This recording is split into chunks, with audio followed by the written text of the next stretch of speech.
Good evening, everyone. It's so good to be together tonight. We really want to welcome you to the talk show on protecting your children online. We want to welcome Richard from Bulawayo. Welcome, Richard. Thank you. It's great to be with you. And Leon from Mauritius. Welcome, Leon.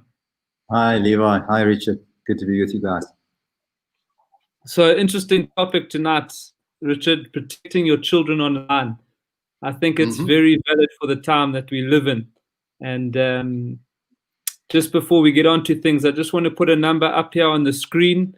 If any of you have a question during the show and you want to ask us a question on something that we're talking about or something else that you want to ask, we might not be able to get to it, but we will try our best. That's the number. Take it down, send us a WhatsApp, and we'll try to get back to you on the show. So, Richard, starting off with you, before we get onto the practical tonight and before we're getting onto some technical things, what role do you see parents playing in their children's life in this area? Levi, I think the danger we have today is that parents do not see any danger in the internet. They don't see it as a threat in their home. They rather see it as a friend or a babysitting tool. They don't understand the danger. And so we need to consider some things. First of all, ask ourselves some very simple questions. Would I take my 5-year-old and abandon him in the middle of the city, a large city? Just leave him there with the cars and the buses and the pedestrians, and he doesn't know where he's going. Would I do that? He'll probably get killed. Yeah. Would I take him to a game park with lions and just leave him? Of course not. The internet is worse than the center of a city, and it's worse than a game park with lions. It's going to completely consume his mind and his life, and we don't understand that. And so we are throwing our children into a world that they cannot control, and it's going to bend their minds and warp their morals forever. So we have a huge role as parents in dealing with our children. I just want to read a verse in the book of Proverbs. It says, "Hear, my son, and receive my sayings, and the years of your life will be many." In other words, the child is to be instructed. Okay? "I have taught you in the way of wisdom. I have led you in the right paths. When you walk, your steps will not be hindered, and when you run, you will not stumble. Take firm hold of instruction and do not let it go. Keep her, for she is your life." So parents have two roles in dealing with the internet. The one is to protect their children from all that is there. The second one is to instruct their children on how to use it and when to use it. Now, obviously, most parents lack in that area. They lack themselves. But they've got to realize that their role is both for protection and for instruction when they understand that we have a platform to move forward on. Yeah. Yeah, for sure. I think, someone mentioned to me the other day, in our homes, we spend so much money maybe on burglar guards or alarm system or to keep thieves out and to protect our families. But, what do we do with the internet? Because it comes from inside the home, but it's also a threat, It's a great tool. It's a great use of the gospel. It can do great things. But at the same time, it can also be a threat, And I think for you, Leon, I think going back many years, the internet had a serious hold on your life. Yes. Yeah, no, absolutely. I mean, for myself, I remember some years where, just in things like online gaming and, a couple of other things, it was really a huge struggle. And, it was nothing to play a game until 1 o'clock, 2 o'clock in the morning. And, you could lose so much time.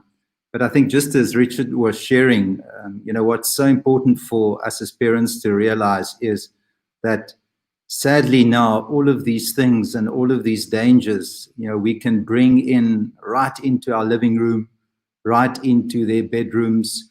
They don't have to go into the world anymore. They don't have to go clubbing or they don't have to go partying or anything like that. We can think they're fine, but meanwhile, they could have the smallest device, but have access to the most dangerous things in the world. And that's the look. There's a beauty as well of the internet, with the information we have access to, but there definitely is a great danger that as parents, we all know, sadly, if we have a technical question these days, we call our kids to help us. But I think it's a time where parents also, we can start to educate ourselves, to learn a little bit more. I don't think all of us need to be experts, but at least we don't need to stay in that ignorant state where we can really tool up ourselves, read a bit more, and just realize that we have a responsibility, as Richard shared, not just to protect, but also to help and to guide and to instruct. So absolutely, Levi. Yeah, I think, often things can be used for good and things can be used for bad. And I mean, we see the blessing of the internet with the gospel, being able to stay in touch with each other in this time, to educate each other, for kids to continue learning. But we're certainly living in a time where, for instance, kids are doing school from home, so they're with their devices most of the day, And one of the questions was, they're on their devices the whole day. How do you manage this?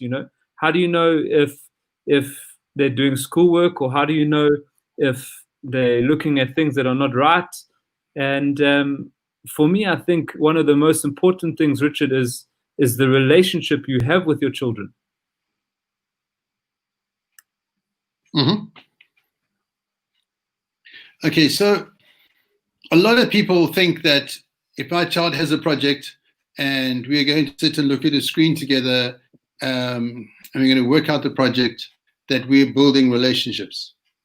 We actually, it's a very small portion. You do have some contact, but relationships are not built primarily around a screen. They're not built because we are looking at the internet together. They're built outside of the internet. So relationships with parents and children must be in things we are doing together in the garden, sports we are playing together, times we're having where we're talking, where we're communicating, where we're sharing our hearts, sharing our lives, serving the Lord together, the things that families do. So the internet must not be the focal point. People go and watch a movie, and you see the whole family watching a movie, and they're saying, we're having family time together. No, you're not. You're simply staring at a screen. You're in the same room, but you're not building relationships. In fact, there's a great void somewhere there. So we've got to learn again the art of communication. We've got to learn again the art of sharing our hearts. We've got to learn the ability to be able to listen to our children and what they are saying and know how to hear their hearts. That's more important than the internet. Yeah, for sure. And Leon, I mean, you've had kids, you've got teenagers, especially in this time where the devices are everywhere, the internet is everywhere. How do you manage it in your home? Because obviously, for instance, if you've got a child, you don't just let them take a packet of sweets and eat the whole packet of sweets. It's going to make them sick. With regards to the internet, surely there should be some type of rules or some type of guidelines for the kids in the home. Look, I think as Richard mentioned, it's all about communication. And for us early on, for myself and my wife, we made a decision that, we weren't just going to stick a digital device in the hands of our kids. My girls had to wait a long time before they had phones. My son, he doesn't have a phone yet. We don't think he needs one yet. I'm sure there'll be a time when he would need one. But even in that, for us, it really boiled down to, we weren't that strict where we firewalled everything, where the kids were growing up in a bubble. What was important is for them and us to communicate. And our aim was to really raise morally responsive kids, that when they do watch something, when they see something that even in themselves, they know, this isn't right. And look, out of our 3 kids, they all have different stories, so they're all different. What worked for the one didn't necessarily work for the other one.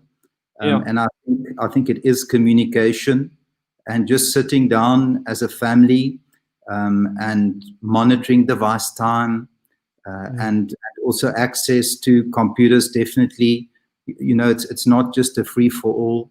And in a sense, one of the main things for us is, we're living in an age where we think, it's our right. We have a right to the internet. We have a right to a phone. We have a right to a computer. But we were more thinking, it's our privilege.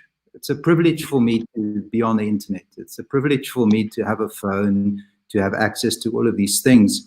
And it's just a little bit of a mindset change, but there really is fruit in that, because they see it for what it is. And look, early on, we spoke about dangers.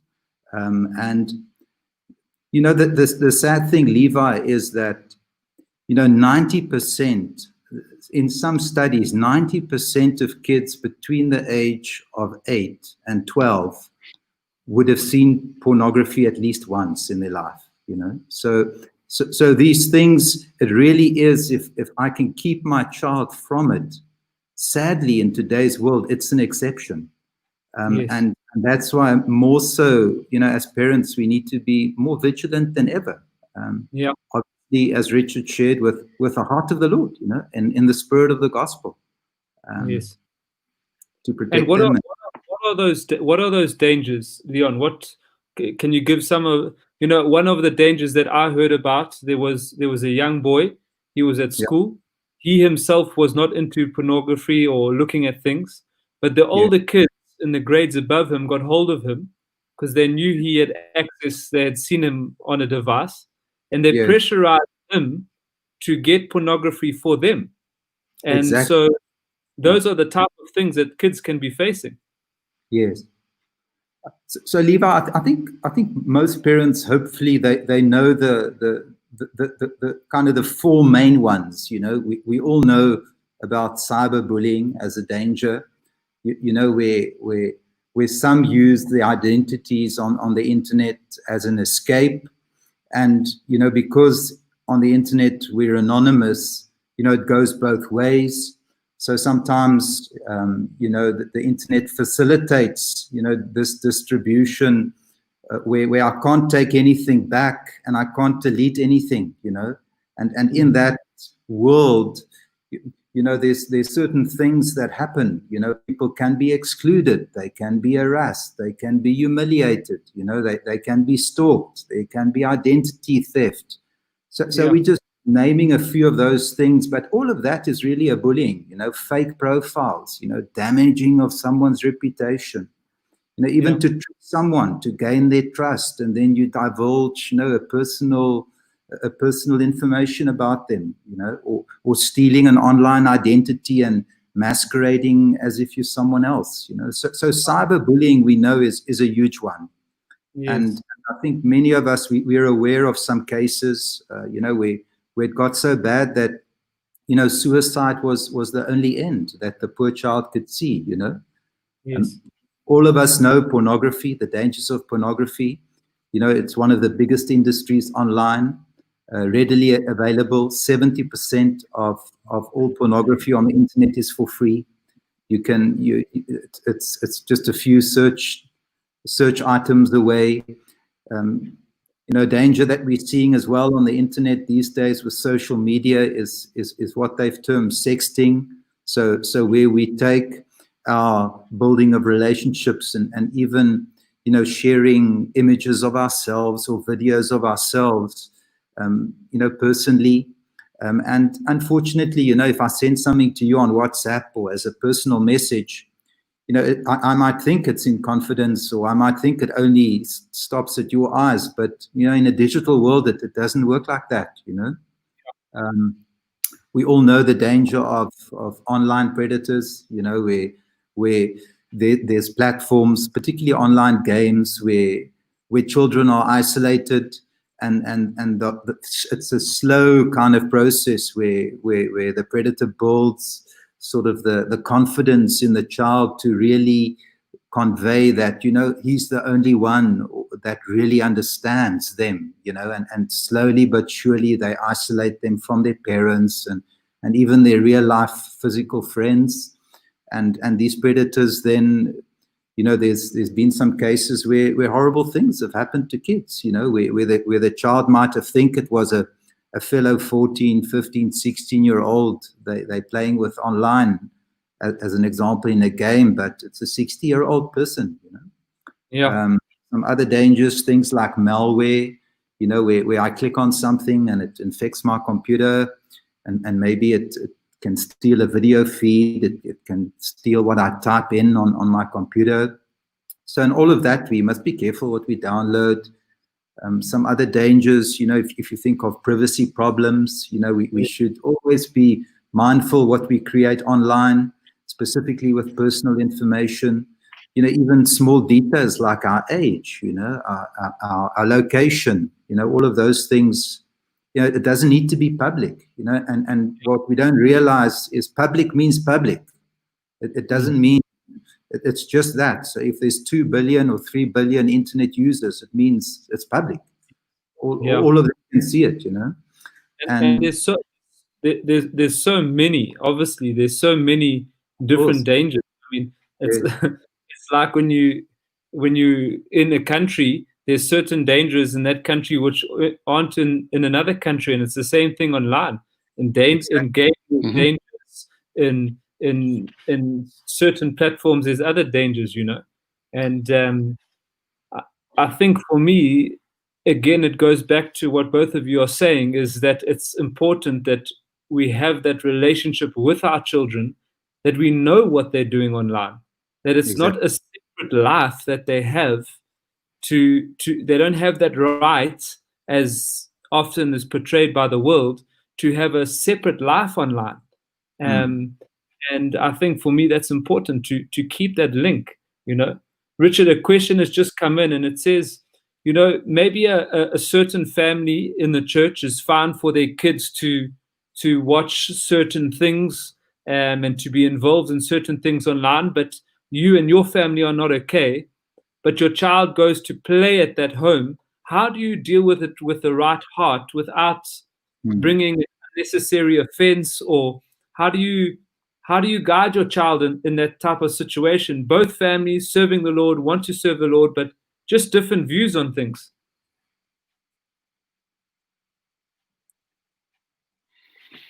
It is a very delicate question. I understand that. We actually had a scenario like that when our children were smaller. They understood there were certain programs on television that were not healthy, and they were, especially some of the cartoons and things. What I've done is I had sat with them and gone through each of the cartoons and explained to them why they were wrong, because of the witchcraft behind them, the little familiar spirits that are there, all these things, explained everything to them. So my kids were very clear on what they should and shouldn't watch. Then they went somewhere else, and then they came back and said, we were exposed to that, and when we challenged it, the lady said, well, in my house, that's fine. So we thought about it, and then what we did is we just quietly said to the lady involved, you know what? If we have certain values, and if you are not going to respect them, then we won't be free to let our children come and watch TV at your house at that time. They can come in the afternoon, and then we'll pick them up. And we are not going to expose our children to your values. So if that's your choice, that's fine. And our children learned that we stay with our values without putting pressure, without being legalistic, and they stood with their values. And later on, one of them was in school, and the school teacher, which was a Christian school, the school teacher wanted to put up a Harry Potter movie. And my son, who was, I don't know, grade 3 or something, stood up and said to the teacher, I'm sorry, sir, that's incorrect. You can't do that. And got shouted down. So the next morning, I went to see the headmaster and explained to him that Harry Potter is now in his school. He said, it's not. I said, it is. It's going to happen half an hour down the road. And he ran down that passage and he stopped that teacher.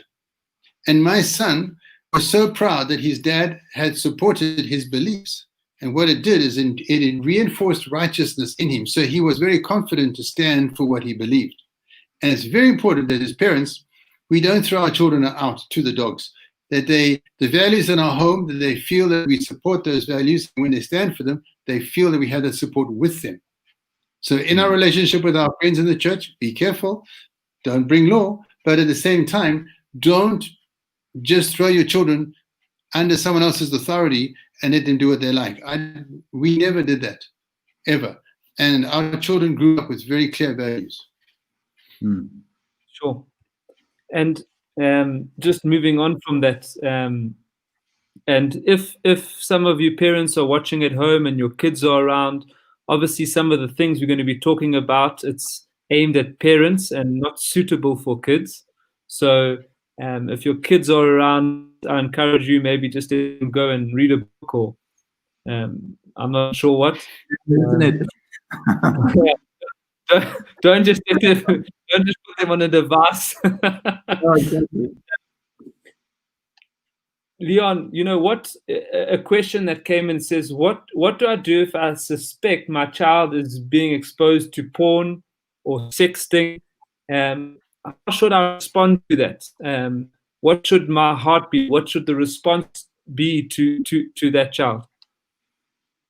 Yeah, I think, you know, as we spoke earlier, you know, often as parents, when that happens, you know, we do tend to overreact, and I think it's you know, it's every parent. You know, you think, I can't believe my child did that, and I think a couple of don'ts, you know, will suffice. If you know, we shouldn't use shame as something to try and deter them from doing it ever again. You know, because what it would lead them to think is that they're a bad person. Instead, they're a good child who just made a mistake. You know, they made a bad choice or a bad decision. You know, and on the other extreme, we shouldn't just ignore the issue. We shouldn't think, well, you know what, out of sight, out of mind. Maybe if I ignore it, it will go away. I don't think that will work either. And in the same way, we shouldn't now be policing it to the extreme where we take away all technology. You know, now that I realized and I caught you once, or we found out about it once, now all of a sudden, you know, everything is taken away. I think that's where communication becomes so important, and we mustn't lose focus that it's communication that really is going to build, it's going to encourage with the heart of the gospel, where they can feel the spirit of grace, they can feel the spirit of forgiveness, and that will come through when we don't make assumptions, you know, where we don't now think that our kids are addicts, or, you know, that they were actively searching for it, or, you know, maybe we think all of a sudden now that they're these real rebels, or, you know, even worst case, we think they're going to be the next, person who does something against the law, or, you know, anything like that. And sadly, we shouldn't then blame ourselves. You know, we shouldn't think, well, I really messed up. This is all my fault. And I think the biggest thing we lose focus of, you know, we can't just speak once. We shouldn't say, you know what, this we've spoken now. It's been good to speak about it, and I never want to speak about it again. I mean, in that instance, if something like that happens, what it means is that we're going to have many conversations. You know, I'm going to continuously then ask, how are you doing? You know, I know that, you know, this is what happened in your life, and it led to that. And how are you feeling about it? You know, when last did you perhaps fall, or when last did you consider that, or were you tempted? Or and I think really where the kids must feel our hearts for them. And what's sad though, Levi, is that many children that we have spoken to and that we are helping, you know, their parents sadly is the last person that they feel they can go speak to. because of that first issue where they said, well, I just feel so ashamed, and my mom or my dad, or they're just going to be so hurt, they won't see me in the same way, and it blocks the kids from sharing, and that's sad, but definitely communication is so important. And Richard, for a parent that might have messed up and reacted and has done listening to this and feels they have done the wrong thing, what advice do you have for those parents, to repair maybe some damage in the relationship that they've done? I think we must realize that every child, deep in their heart, really wants a relationship with their parents. And the approval of their parents is very, very important to them. So if we have blown it and we've been highly offended and made outrageous statements, it is no harm to go back to the child and say, listen, I just want to ask you to forgive me for my overreaction. The most important thing for me is my relationship with you. And as you grow up, I need to be not only your parent, but a friend, so that we can take this journey together. And a good father must understand, or a good mother, that the child is going to develop many of the faculties of their emotions and their hormones and the questions they have. And they need someone to walk with them and ask the obvious questions, as Leon was saying. Ask the obvious questions. And most parents don't do that. Even in the youth group, when we do questions with the teenagers, the biggest thing is my father doesn't talk to me. My father does not understand where I am. And it's almost as though parents think that children grow up just by themselves. They don't. So the more that we engage them, the more that we open our hearts to them, the more that they can freely bring everything in their life to us, and we can walk them through it, the less they're going to fall. Yeah. Oh, great. Another question that's come in, it says, as a family, we spend so much time online. It seems we're always on our devices. It becomes our default setting when we're together, but I'm not comfortable with it. What can we do? I don't know who wants to answer that one. I think for me, just an idea that pops into mind is, that's where the kids must see the parents taking the lead, So as a mom, as a dad, if I always have my device in my hand, and I mean, as an example, if I don't ever fast from my device, if I don't ever put it down, what will my child learn? What will they follow? And that's again where family communication is so great. If mom and dad says, look, when we go to bed or when we go to a restaurant or when we go out, we just leave all our phones in the car. Yeah. And we have no, I think we've all been to the restaurant and you see 4 or 5 family members sitting around the table and they're all sitting with their devices, and I'm wondering, are they SMSing one another to find out who's eating what, and no one's talking to anyone else, And I think it is sad, we're living in that digital age. I'd much rather have a relationship with something or a screen or a video online where I don't actually need to respond in any meaningful way, and I don't need to build a relationship. Then we want to avoid that, and that's where as parents we can really take take the lead and get out, do activities that you can't do it with a phone, and sadly with the smartphones and things these days, we actually living our lives not really in the moment, and maybe you've seen that photograph, that famous photograph where this star comes out and you see this one lady standing and she's watching the star, and everybody else is holding up their cameras and taking the moment and seeing the moment through their screens, so they're taking video or they're taking pictures, and there's just this lady looking and she's just in the moment, seeing the star, and she's just taking it all in, but everybody else is taking it in through their screens,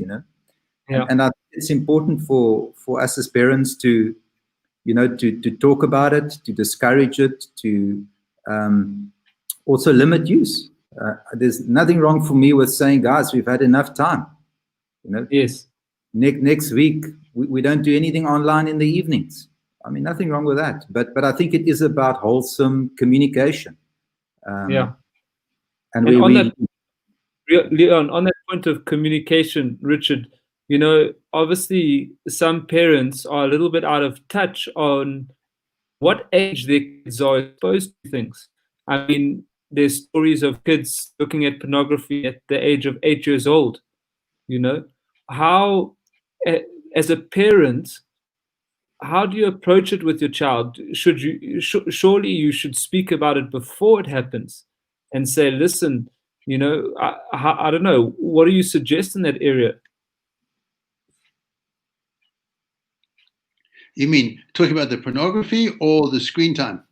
No, talk about the things that are wrong on the internet, pornography, bullying. Make your kids aware of those things. When you're teaching your kid to grow up, you teach them, when they cross the road, they must be careful of a car coming. It's not that they're going to be hit by a car, but you warn them. And surely for online, there should be some warnings to kids to say, listen, if this happens, come and speak to me. Because a lot of the time, as Leon said, it can be malware, it can be adverts.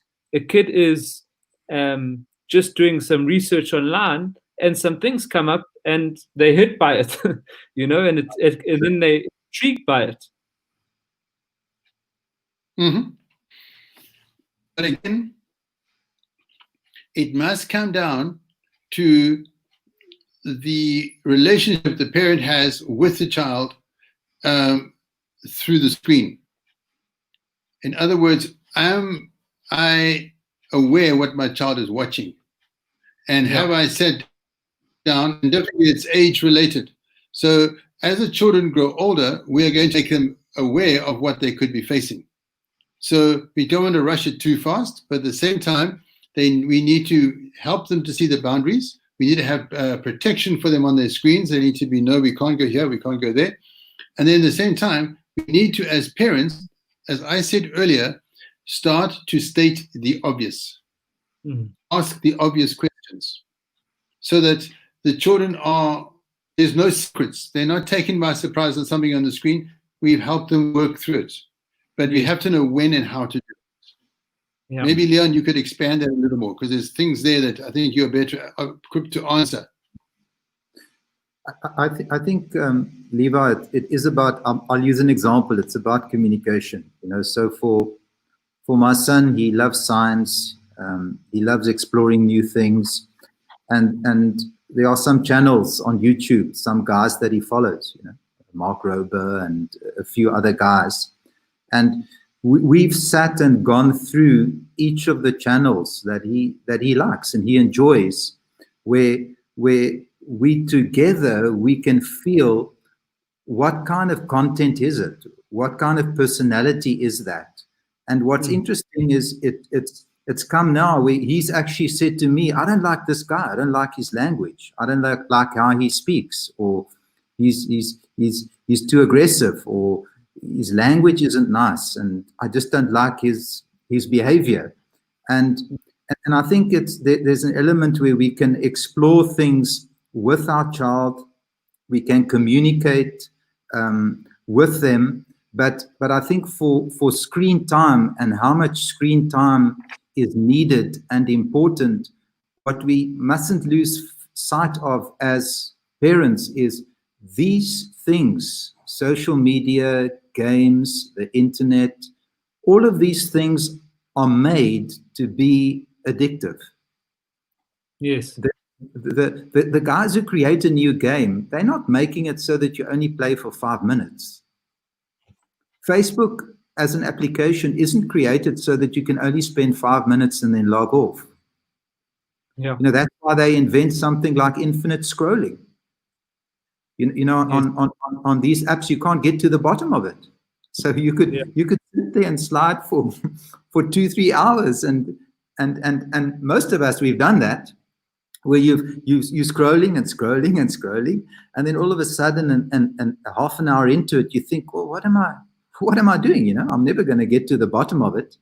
And in that, you know, if we realize that and we see that, it slowly we become affected that it is there to steal our time. It's to rob us of our time together. It's to rob us of relationships, to build relationships. And you can even see, you know, with kids these days, their social skills aren't great because they're doing it all online.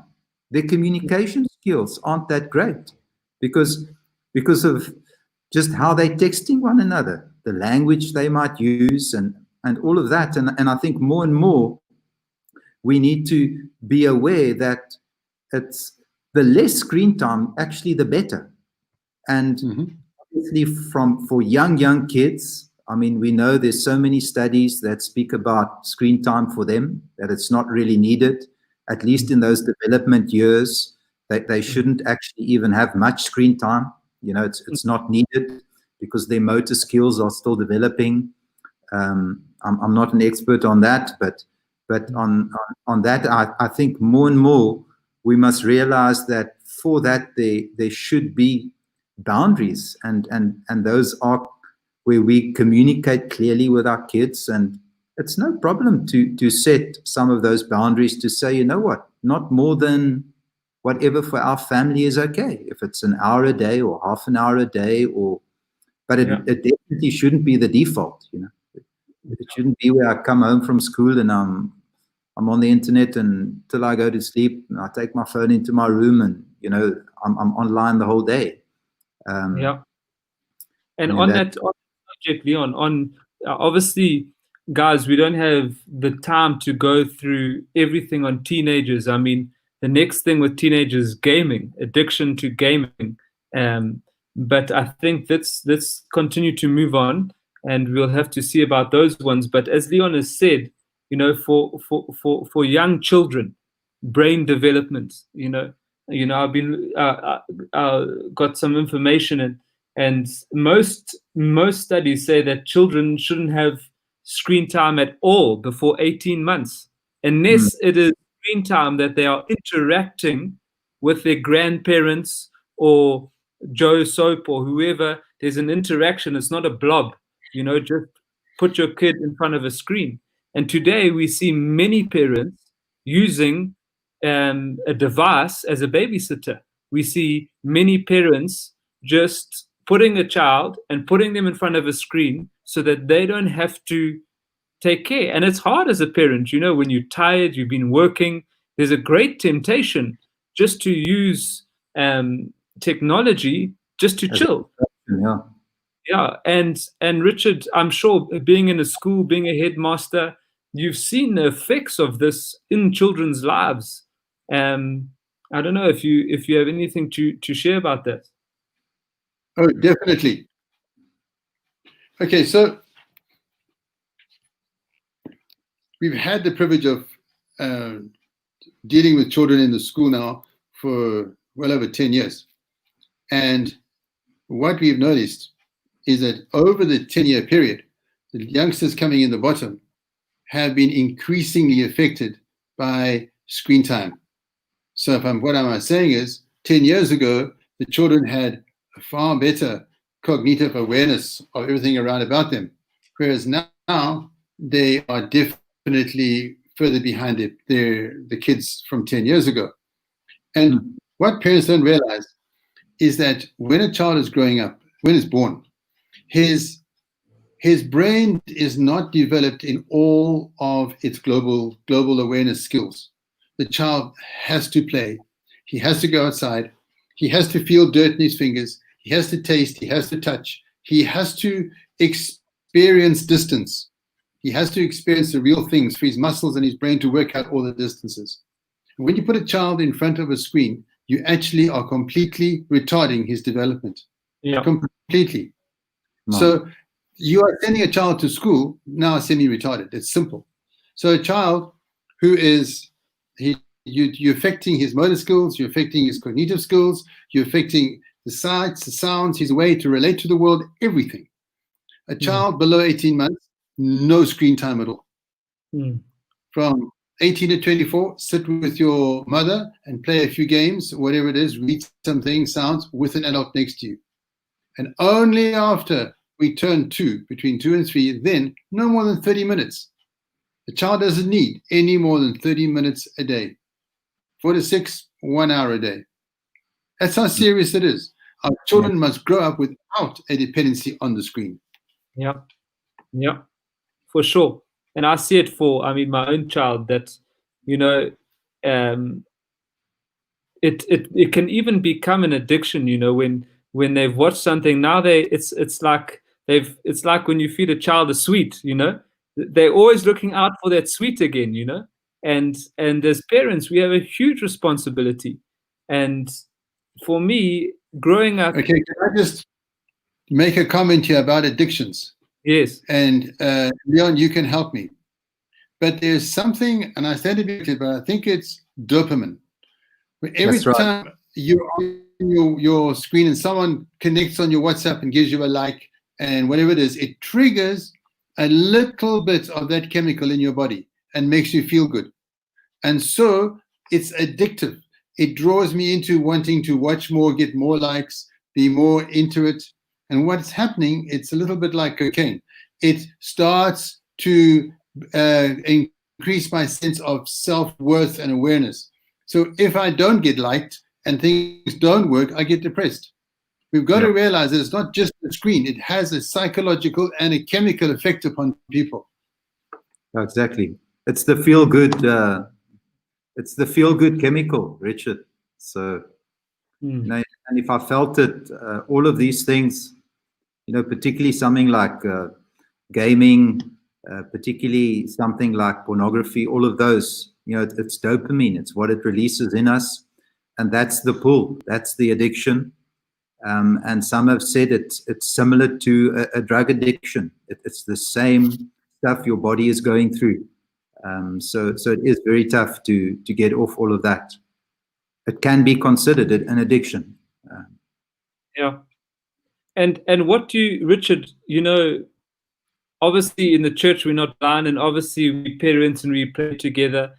How in the right heart, obviously some parents, you can see their kid is on the phone all the time, and you want to be a support, but obviously it gets touchy sometimes when it comes to giving advice on kids for parents. How would you deal with a situation like that?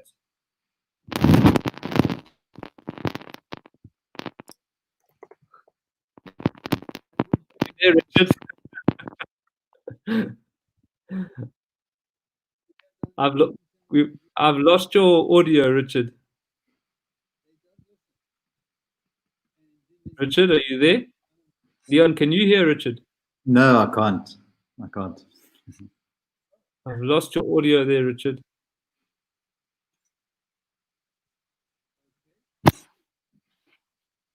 Am I back now? Yes, you're back. You're back. Okay. So you're gone. I think you're covering the mic with something there. Oh, okay. Can you hear me now? Yes. Yeah. Okay. So parents, don't listen. It's very simple. We do seminars, we talk to them, we show them, and they will go and do the most obvious silly things. And how do we approach them?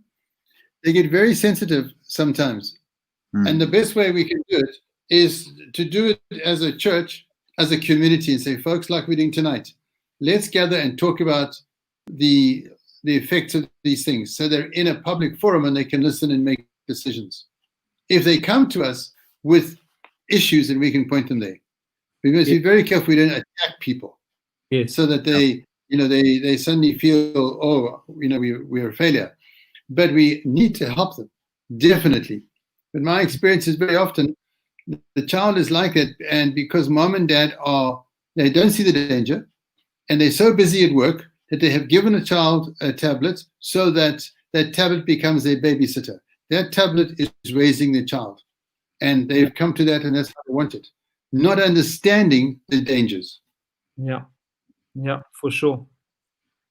Guys, we want to go into a little bit of the practical advice and things that you can do as parents. Obviously, there's many other questions, but we simply don't have the time for that. The easiest practical way that we can, if we want to kill the internet, is just unplug the router. Exactly. There is other means that we'll go into now, and I'm sure a few teenagers are going to be a bit bleak with us, but let's have a look at it. Obviously, number one, the easiest way, Leon, unplug the router. Bring the router into your room at night. Exactly. That it's getting abused, if you feel there's no control. I don't know what you think. Yeah, perfect. I mean, no problem with that, huh? Yeah. Sleep with it under your pillow. I mean, the TV goes off. You know, the TV isn't on all the time. Exactly. Up as a child, I knew that we watched TV from 6 to 7. And as you say, Leon, it's like the world has come and said it is your right to be on the internet all the time, 24/7, right? But growing up, I knew there were boundaries with the TV, and there should be no difference with the internet. So yeah, number one, you can unplug the router. Leon, have you got a router there? I'm sure you were showing parents. That's a router. Let me just the camera there. There we go. And Keegan, that's for you, huh? Just in case, Keegan, you were wondering what is a router. That's what it looks like, huh? Just unplug it, and then you can take it with you. So that's a router. You can unplug it. You can put it in your room. It's not going to affect the settings in any way with it being unplugged. Just remember where you unplug the power and the cables so that you don't call anyone and annoy them. But unplug it, put it in your room. Number two, Leon, you want to chat to us a little bit about a service called DNS. And in the description below of this video chat, we have put a link for DNS. And Leon, maybe you can just chat to us a bit about that. Yeah, so obviously there's so many things we can discuss, but we just wanted to highlight a few, and particularly on the DNS side, let's just say what DNS means. DNS is what it does is if you type in a URL, so let's say you type in www.google.com, that's not actually the address of the server that you're going to. There's a domain name server, which is DNS, that takes that name and it looks in its database, it looks in its dictionary, and it looks up and it says what is the IP address or what is the physical address of that server, and then it knows how to get to that machine. So it's like a postal code. And there are quite a couple of free DNS providers, and what they do is if you use them, it protects you against two things. So one, it protects you against malware, so against sites that have been blacklisted, and two, it protects you against unsavory content. So either sites that have been blocked or blacklisted, or that they know there's adult content on. And those services, it's the simplest technical way to add one level of security to your phone, to your network, to your router. And what that means is you log into your router, you change the DNS settings, which is normally the upstream internet provider.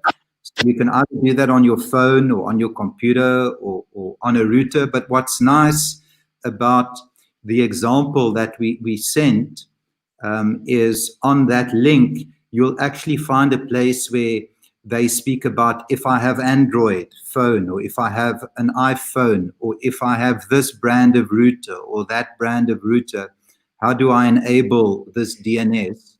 And maybe if maybe let me show you just on my phone as an example, how I would do that, just to change a DNS if say you had an iPhone or something like that.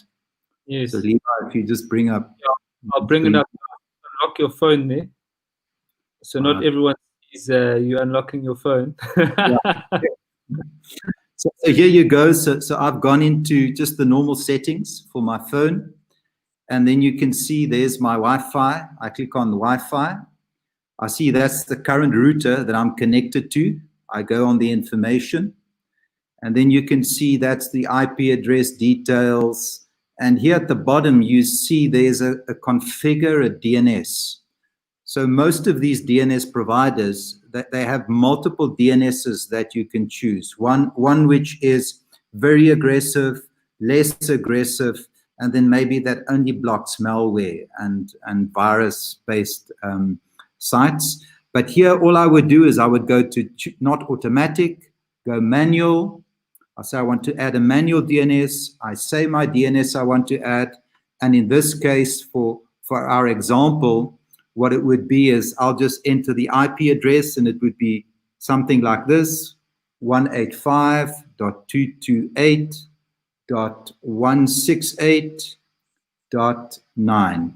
And that is the example as we have it in the description.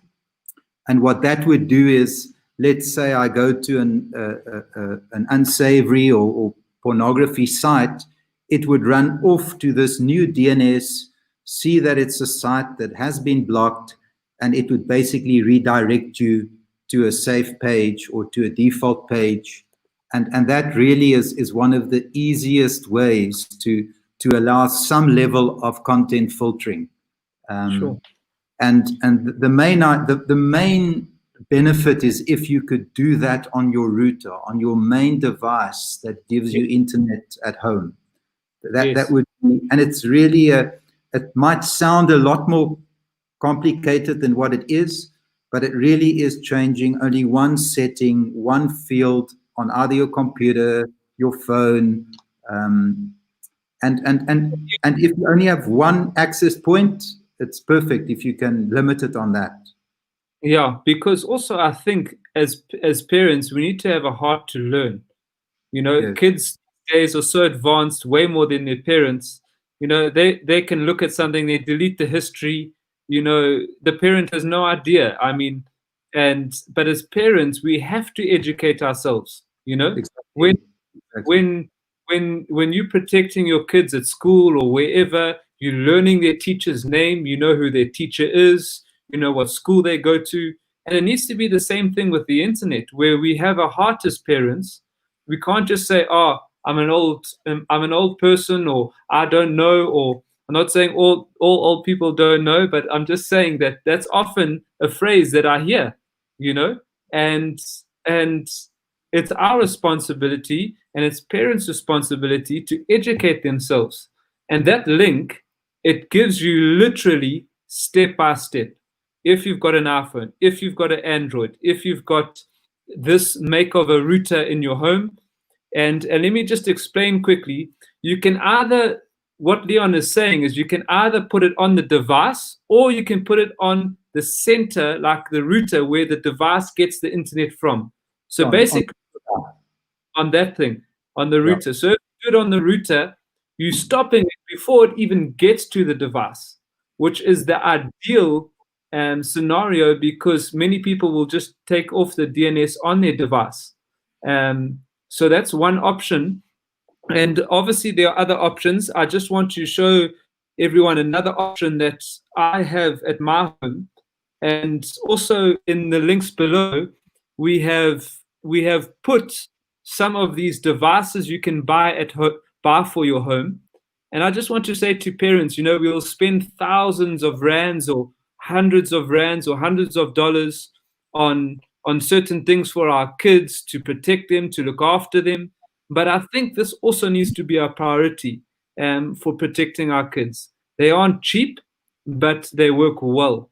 And basically what it is, it's an app. It only works with a certain device that you buy. And on this app, you are able to control your router. You are able to set times. You are able to set limits for different devices, and you can also see who's using it. So this is live right now, and this is for a device called a TP-Link router. And what's nice about this is your existing ADSL connection, your existing fiber connection, you leave that router as it is. You just get the Wi-Fi turned off that router, and you just take one cable out of your existing router into this device, and you use this device as your Wi-Fi. So here's an app. It tells me I've got 8 devices online.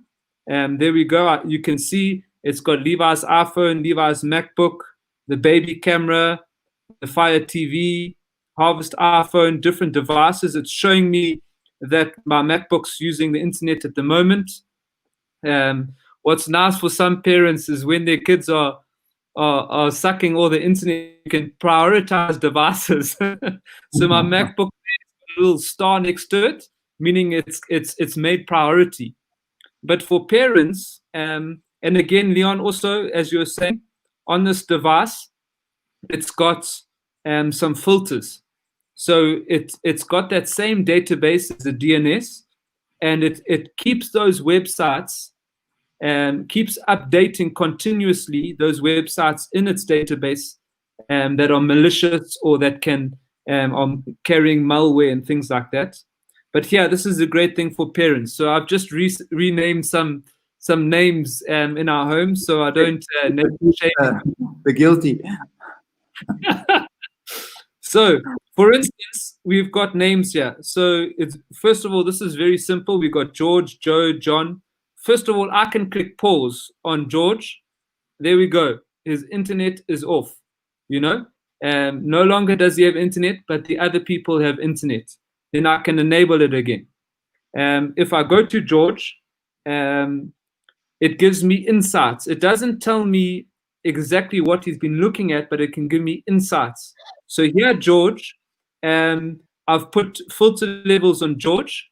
I've put adult content and sex content. Those are some filters. Obviously, all of these things are just preventative. And then you can put apps and websites. You can actually put specific websites if you want as a parent. So those are the filters. If I want to edit that, there's a whole lot. You can select games, media, online communication. You can limit all of those things if you want. And so some guys are sending me messages here.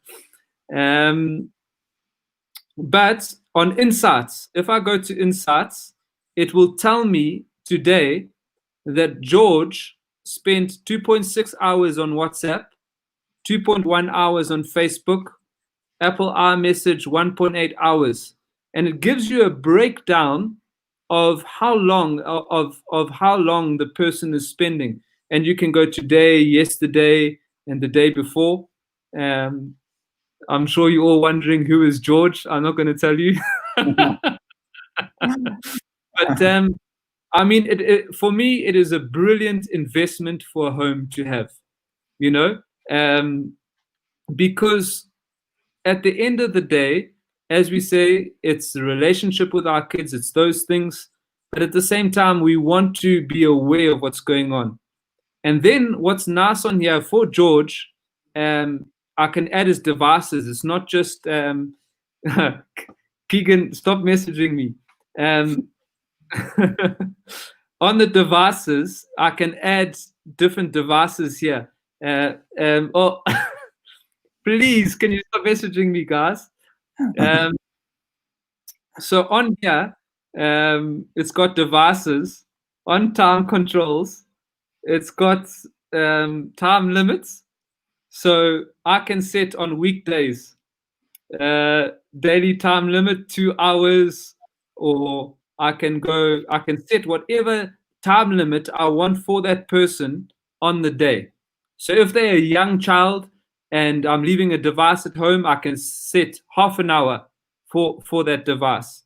Also on bedtime, for instance, all our internet goes off in our home. It goes off at 11 o'clock. and it comes on at 5 a.m. For all the devices. So it's Leon, it's a really easy way for parents who might not be too technical to buy a device like this. The app's on their phone, and with this app, what's nice is you can be anywhere in the world, but still having control of what's going on in your home. So I can be in South Africa and I can pause the internet for someone in the home, and everyone's laughing. I can hear them laughing in the lounge here because the person's name came up there. But yeah, those devices are in the links below.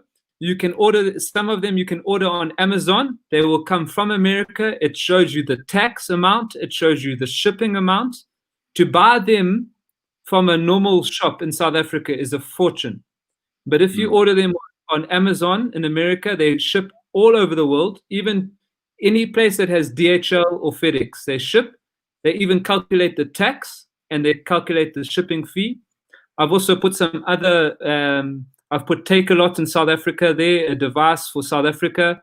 Another South African company called Scoop, which is a wholesaler, which is low prices. And so those devices are also available. But again, going back to the beginning of the show, we can't circumvent the priority of a relationship with our children. Exactly. These things are just there to help. So, Richard, I don't know if there's any closing comments you want to say. I hope that those listening, especially the parents, have just begun to understand the seriousness of this very friendly-looking thing in our home called the screen. But it's not friendly. And it has many, many traps for especially our children. And I just want to encourage you to be alert and not to let the modern gadgets destroy your relationship with your children. Whatever you do, value your relationship with your children above all else. Sure. Yeah. And I think just before we go to Leon, if you have any questions or need help from us, excuse the grammar on there, email us on parents.kidsonline@gmail.com. parents.kidsonline@gmail.com. Let me just put that email address by itself there. And so you can email us on that email address. We will try to help you as much as we can. And we are here to support you. And yeah, Leon, I don't know what else you want to just close on. No, just to say thanks for the opportunity. Wonderful to have a little bit of time. Many things we couldn't talk about, but hopefully there is some things that parents can think about. Sure. But sure. Wonderful to be together. Yeah, for sure. So we want to thank all of you for watching and for joining us tonight. It was wonderful to be together. And please, if you have questions, if you want to ask things, email us, contact us, and we will see the best way we can help you. So thank you, Richard. Thank you, Leon. Great to be together.